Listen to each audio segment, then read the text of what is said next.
ada yang melawan saya. Ada. Dalam birokrasi merasa sudah kebal hukum, merasa sudah menjadi raja kecil. Ada. Saya mau menghemat uang itu untuk rakyat. Berbagai penyesuaian anggaran di kementerian dan lembaga yang diinstruksikan oleh Bapak Presiden sedang berjalan. Dino iki dilereni kerja saka TVRI mergo anggarane diblirit. Nah, efisiensi yang telah Bapak lakukan, orang tua mereka harus di PHK, harus dirumahkan.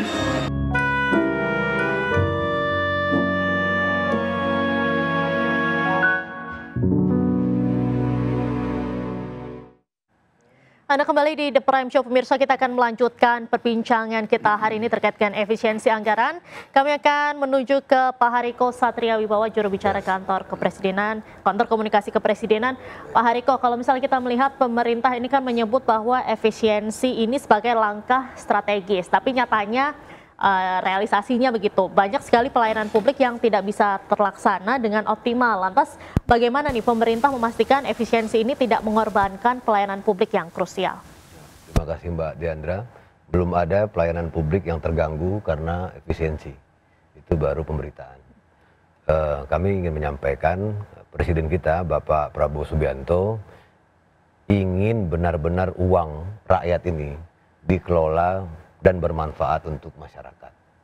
Jadi analoginya seperti menghilangkan lemak, lemak dari tubuh, menghilangkan lemak dari APBN, bukan mengurangi otot. Jadi kami memastikan tenaga birokrasi, kemampuan pemerintah untuk melayani masyarakat sama sekali tidak terganggu dengan efisiensi ini. Dan justru akan semakin sehat. Karena lemak jenuh, lemak-lemak yang tidak bermanfaat itu sudah tidak ada lagi. Dan di hari pertama, sejak awal memang Presiden kita Bapak Prabowo Subianto sudah mengakui. Dan kami yakin siapapun hari ini kalau kita mau jujur kita harus mengakui bahwa memang banyak kegiatan dari kementerian dan lembaga itu yang sebenarnya kalau kegiatan itu tidak diadakan juga tidak ada masalah. Dan misalnya perjalanan dinas itu, uang untuk perjalanan dinas itu alangkah baiknya digunakan untuk perbaikan sekolah, untuk renovasi toilet, renovasi ruang kelas, kemudian program-program subsidi untuk petani dan lain sebagainya. Nah ini kan kita harus sama-sama mengakui gitu loh. Nah akhirnya Presiden kan dicek betul sama Presiden kita Bapak Prabowo Subianto mana-mana saja anggaran-anggaran yang bisa dihilangkan. Ternyata banyak sekali. Dan sekali lagi tujuannya agar anggaran-anggaran ini bisa digunakan untuk kepentingan masyarakat. Jadi Presiden kita tidak ingin membebani masyarakat. Intinya itu, dan sudah terbukti. Waktu kenaikan PPN 1%, 31 Januari 2024 Presiden mendatangi Kementerian Keuangan, kemudian intinya PPN naik sesuai dengan amanat undang-undang, tapi tidak boleh membebani masyarakat. Nah, sama, sehingga PPN itu hanya untuk barang dan jasa yang mewah. Sama. Inpres 1 2025 ini, efisiensi APBN dan APBD ini, agar lemak-lemak yang ada dalam APBN itu bisa kita buang, bukan ototnya. Dan kami perlu menyampaikan kepada seluruh masyarakat, bahwasanya ada beberapa hal yang memang tidak terkena efisiensi anggaran. Yang pertama, gaji pegawai, itu ya. Kemudian layanan prioritas kepada hak mendasar pegawai. Kemudian pelayanan publik, kemudian bantuan sosial. Jadi subsidi, bantuan sosial, gaji ke-13, THR, itu tetap ada. Jadi itu tidak terkena efisiensi. Jadi kita menyebutnya efisiensi yang diinginkan oleh Presiden kita Bapak Prabowo Subianto adalah penghematan anggaran yang cerdas tanpa mengorbankan pelayanan publik. Jadi mohon izin kami sampaikan, hingga hari ini tidak ada pelayanan publik yang terganggu karena Inpres 1 2025 ini terkait dengan efisiensi.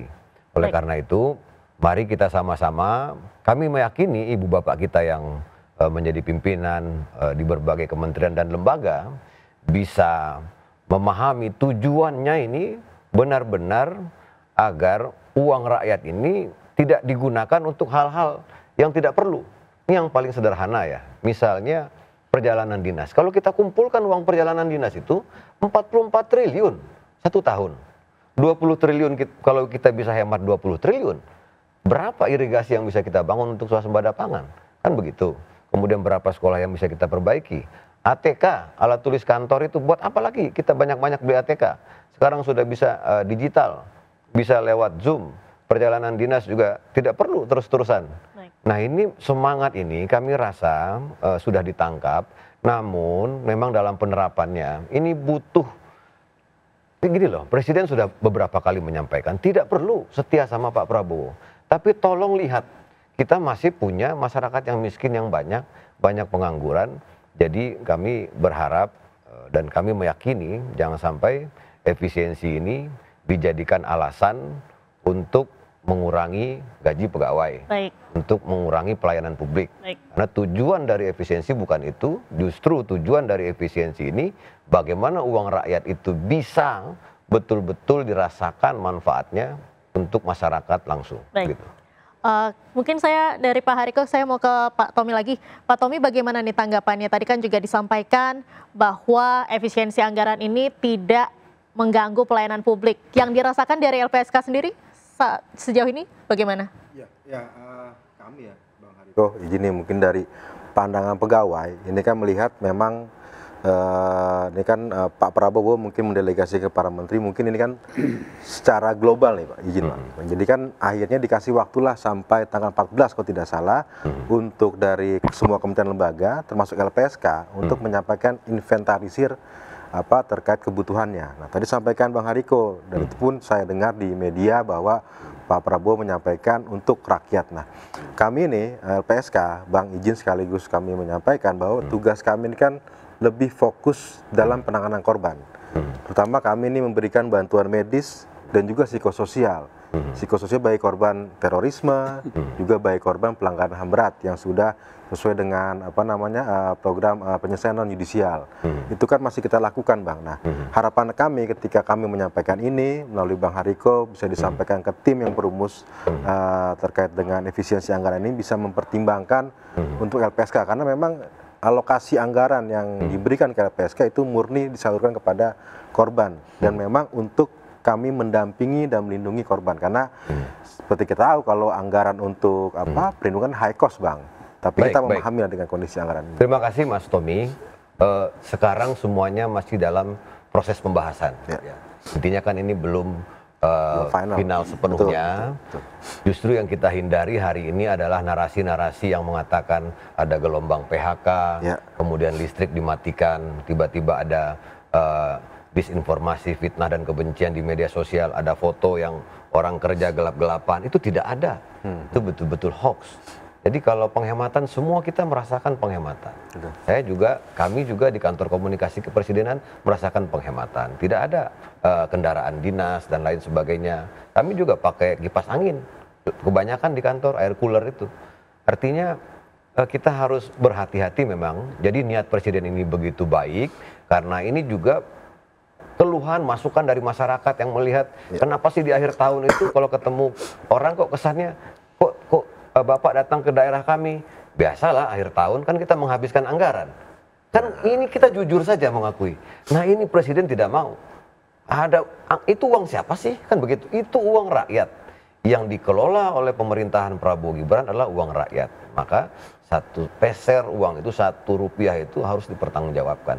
Itu presiden, kita akan memulai satu tradisi baru. Kita tidak menyalahkan pemerintahan sebelumnya. Tapi mari kita sama-sama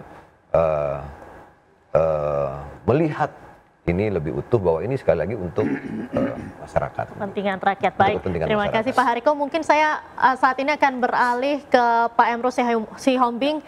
Pak Emrus. Ya. Pak Emrus, bagaimana nih Pak Emrus melihat strategi politik yang dilakukan oleh Pak Prabowo nih dalam terkait dengan efisiensi anggaran? Baik, saya pikir ini menunjukkan tidak bagusnya komunikasi publik pemerintah, terutama istana, terutama teman-teman yang ada di staf komunikasi kepresidenan. Saya ragu, teman-teman di sana backgroundnya komunikasi atau bukan, sehingga manajemen komunikasinya tidak jelas dalam teori komunikasi. Apapun program, apapun keputusan, apapun peraturan, ya itu harus dimulai dengan komunikasi. Artinya berkomunikasi ke masyarakat, tangkap aspirasi masyarakat, lanjutkan dengan komunikasi, seterusnya dengan komunikasi. Itu yang tidak jalan, begitu ya, sehingga ada kejutan-kejutan. Masyarakat tidak tahu tiba-tiba sudah di PHK. Contoh Bang Aditya diberitahu PHK sehari sebelumnya. Ini luar biasa ini. Jadi oleh karena itulah manajemen komunikasi istana harus menurut saya kepada Pak Prabowo tolong dievaluasi supaya tidak terjadi begini.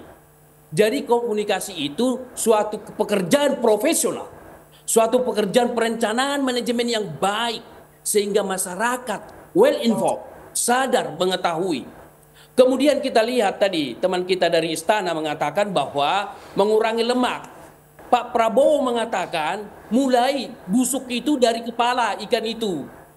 Nah, yang gemuk itu di mana? Bukankah staf wamen banyak gemuk nggak, lemak nggak di sana? Baru kemudian adalah staf ahli, tenaga ahli banyak di sana. Begitu, gemuk dari atas. Jadi artinya apa? Kita setuju bahwa ngurangi lemaknya iya, ngurangilah lemak dari atas sampai ke bawah. Jangan korban rakyat ini. Pelayanan publik tidak terganggu. Bagaimana kualitasnya pasti terganggu. Seperti yang dikatakan oleh teman kita dari PSK. Untuk melakukan itu mereka harus mendampingi, pergi ke daerah, baru kemudian kebutuhan kesehatan mereka. Bagaimana mungkin kita mau lakukan pengkajian, ayo, bahwa akan mengurangi pelayanan itu, kualitas. Baik. Jadi nah itulah saya pikir pemerintah harus hati-hati. Saya terus terang, jangan di level bawah pengimplementasiannya yang tidak tepat. Artinya komunikasinya juga tidak tepat, tidak berjalan dengan baik. Prabowo jelas sekali mengatakan adalah perjalanan dinas, baru rapat-rapat, tidak pernah dikatakan Pak Prabowo ada PHK yang dikontrak.